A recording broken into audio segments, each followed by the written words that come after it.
Hello, I'm Liz, and welcome to my Chain of Gold book talk. I've been waiting forever for this book, and it's here, and it's beautiful, and it's shiny. And look, I opened this for the first time and cried because it's so beautiful. Chain of Gold is the first book in Cassandra Clare's new trilogy, The Last Hours, and The Last Hours is part of her Shadowhunter Chronicles. The mortal instruments are also part of this, but they are not on display because the colors are not as pretty as these. So The Last Hours takes place time-wise after the Infernal Devices, and it follows the children from the characters of the Infernal Devices. So the question is, do you have to read every single Shadowhunter Chronicles book to read Chain of Gold?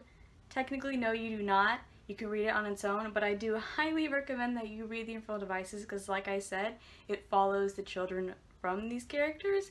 So if you haven't read them, you'll be very much spoiled for all of the big plot points that happen in these books.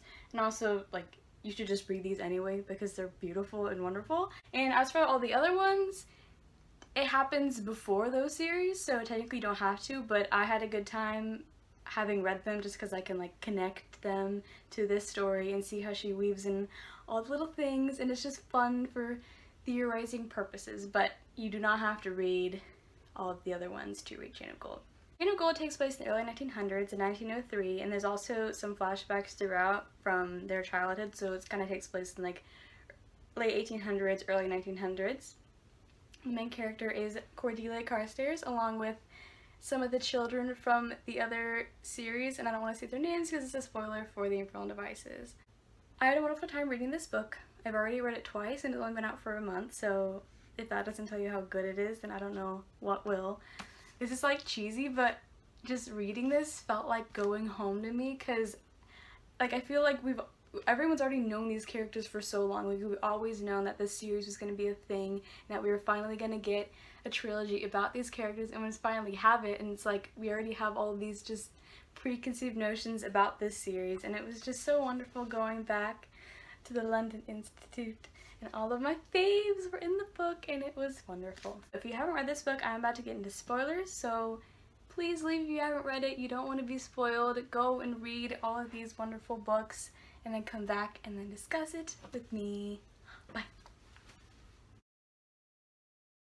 So this is the whole thing with the family tree, and I know the family tree isn't correct, and there's a lot of misinformation on it and stuff that's just been changed over time because this book was written in 2013, but there's still things to be discovered on the family tree, and one of those things being that Lucy Herondale marries Jesse Blackthorne.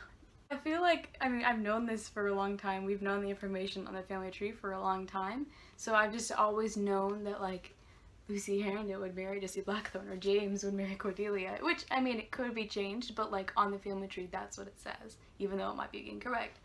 So going into this, I'm assuming that Lucy and Jesse are going to be a thing, and then we start reading it and Jesse's dead. I feel we've known that. I feel some other book or Shadowhunter Academy or Ghost Shadow Market has said that, had made it clear that Jesse wasn't alive, so I feel we knew that information before reading this book, but I can't remember. So sometime throughout this book or this series, Jesse's gonna have to come back eventually, assuming that the family tree is correct and that they do end up married.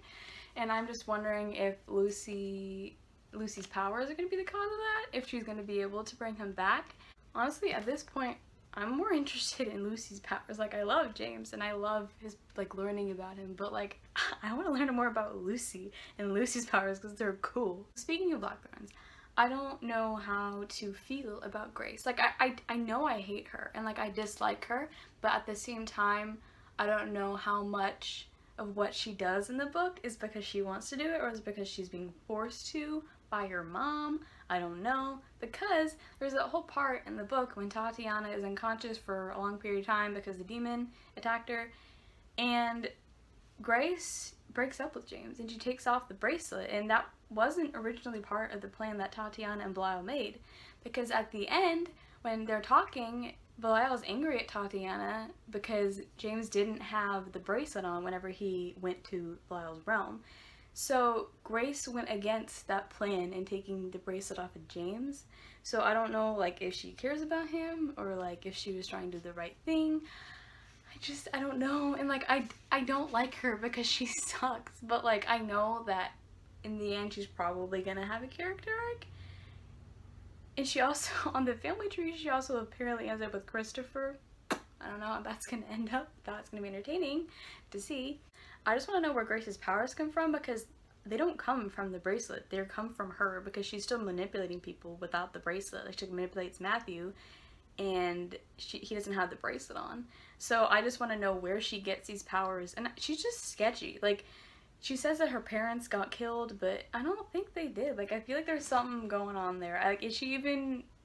Because she used to be Grace Cartwright before she got adopted by Tatiana, but like, I feel like that's a lot. I don't know. She's sketchy, and I don't know where her powers came from, or if Tatiana like experimented on her or whatever, but it's sketchy. Also, I was thinking, her and Ash have some weird similarities.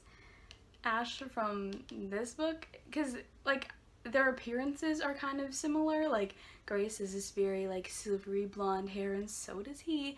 I know that he has his hair from someone, but like it's just a coincidence, but it's not a coincidence, you know. And like they also have like these like very strange powers.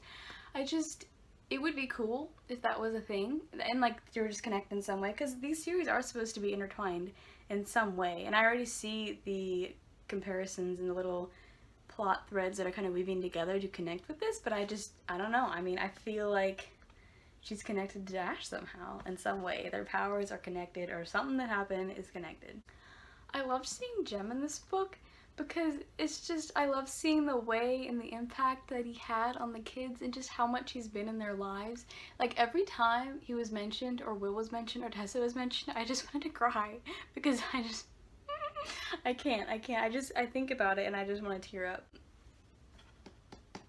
I'm very glad that I reread Tales of Shadowhunter Academy and Ghost of Shadow Market right before I read this, because there's a lot of information in there that I would have been confused about if I hadn't read them, and if I just started Chain of Gold right away. And one of them being that like I would have just been confused about everyone and who is related to everyone, because there are so many characters in this book and they're all related to each other in some way, and they're cousins, and I'm like, I don't know. I'm especially glad that I read Ghost of Shadow Market because of Matthew. Matthew. I don't know what to think about Matthew. Like, I love him. I love him very, very much, but he's a mess. And he's just stressing me out, and I don't know what to do with him. In the beginning of this book, I was kind of like, ooh, him and Lucy, but then, I don't know why I thought that. I tried to make myself feeling that way, but it happened, and I just was like, oh, him and Lucy, okay. And then he started liking Cordelia, and I was like, no. His feelings are like that, and I don't know what to do with that information. This love triangle that's forming, I don't want it. And we already had one in this one. We had like 15 in this one. I don't need another. I just want there to be nice relationships, and I want everyone to be happy. I have a theory that Matthew was going to become a downloader. I don't think he's gonna become a vampire. I mean, that plot was already done, and like Mortal Instruments, I just don't see that happening again. But he might become a werewolf.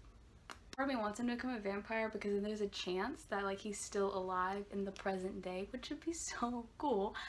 But I think he's gonna be a werewolf eventually, just because of the drama and the angst that it would cause. He always hangs out with downworlders in this book. Like, he's always at the places where they are. And now he's gonna be like BFFs with Magnus, who was a downworlder, and he's just gonna get more and more involved in that world. Also, in Shadowrun Academy, and I know he's saying this because he doesn't want to be there because he wants to go home. He's not actually like truthfully saying this, but maybe he was. He's always saying that he doesn't want to be a Shadowhunter, and he doesn't care about it, and he just wants to like gallivant off and do mundane things. I mean, was he not lying? Was he actually saying that stuff, like, truthfully?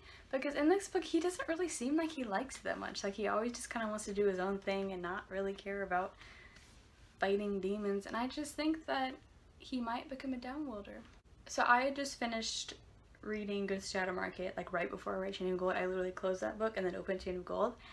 And so I had a fresh dislike towards Alistair because of what he did and what he said.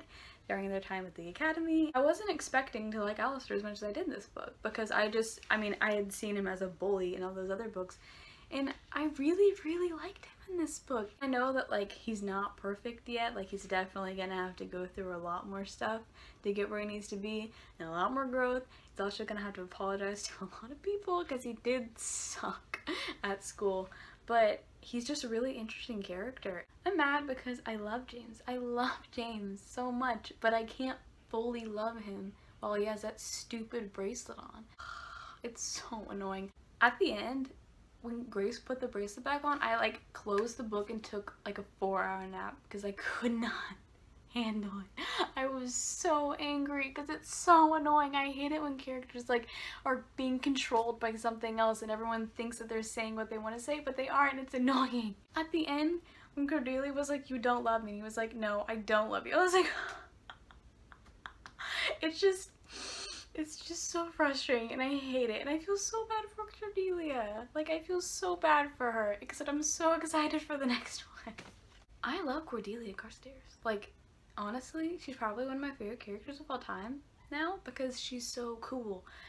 She's not brave in the annoying way where she doesn't make smart decisions and doesn't think what she's about to do. Like, she knows what she's doing and she like executes all her plans wonderfully, and she's always one step ahead of everyone else, and it's great. And she's such a wonderful protagonist because I can trust her and I'm not annoyed that she's making dumb decisions.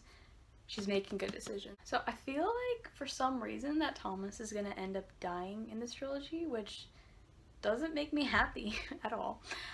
But I think he's gonna die not just because of this reason, but at the end of Clockwork Princess, in the epilogue, it says that Sophie's 2 girls were there. It doesn't make any sense. One, because Barbara's dead, and Sophie only has 1 daughter. So unless she like has another kid, which I doubt, I don't know how that's gonna work. I mean, I'm pretty sure that Barbara's like fully dead. I don't know. I mean, if Jessie comes back, then maybe Barbara come back too. I don't know. In the epilogue, it doesn't say anything about Sophie's son being there. So I don't know if he dies or if he's just not there, but it would back up evidence as to why Thomas dies. I love Christopher Lightfoot so much. The first time I read it, like, he was there and I wasn't like fully paying attention to Christopher, but the second time I read it, I was like, I love Christopher. He's hilarious. I was on a plane when I read the scene where Christopher got hurt, and I thought that he was dead for a minute. Like, I read it and I was like, it sounded like he had died. They were talking about like his still body, and I was like, so I had to like close the book for a minute because I didn't want to start crying on the plane. But then the next page he was fine, so I was like, I mean, he wasn't fine, but he wasn't dead, so overreaction. Magnus showed up in this book.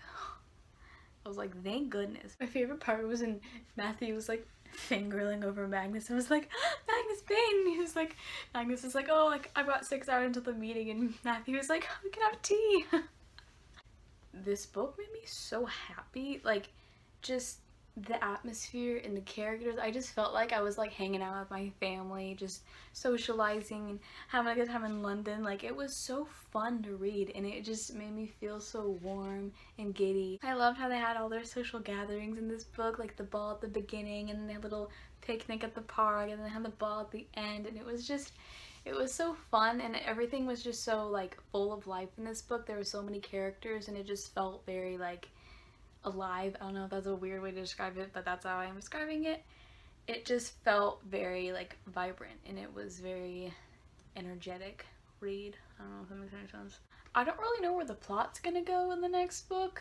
I don't know. I mean, obviously Tatiana now is an Iron Sister, so she's gonna be infiltrating everything. I feel like that's a bad idea. Like, why would they let her be an Iron Sister? Why would they just like put her in prison? Like, she has done a lot of bad stuff. She tried to murder like everyone. I'm like, why would you just be like, oh, it's okay, she could be an Iron Sister? I'm like, you're putting her in like a very important place. That's not like a punishment. You're making her able to infiltrate y'all. That's stupid. I'm really excited. Like, this book was, well, it was good in itself, but it was also a really great setup for the next stuff. I mean, it ended on a cliffhanger kinda, and it made you think about what happened in the book, And just all of the setup in this book was wonderful, and all the relationships set up in the book was wonderful, and how many times can I say wonderful? James has the bracelet on right now, but he's not like in love with Grace. Or is he I don't know if he's in love with Grace or not.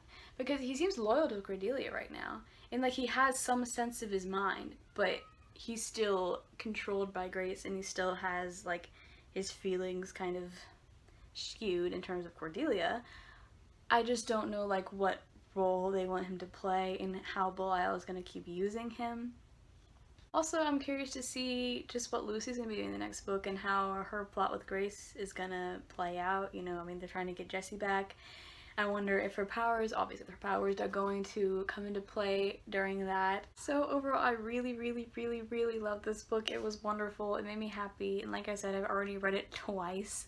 That's how happy it made me. It was just very well paced, and the characters in this book are just wonderful.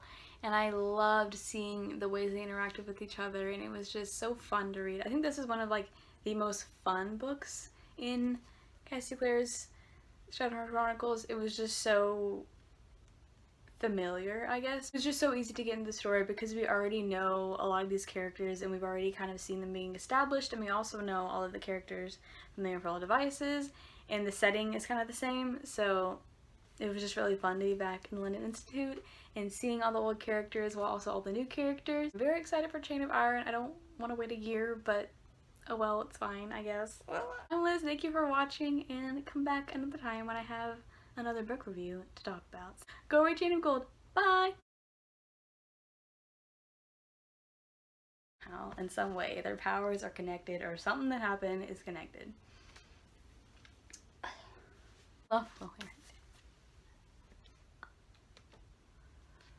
Oh, he's gonna fall on me. What's that? He's gonna fall on me. Well, please.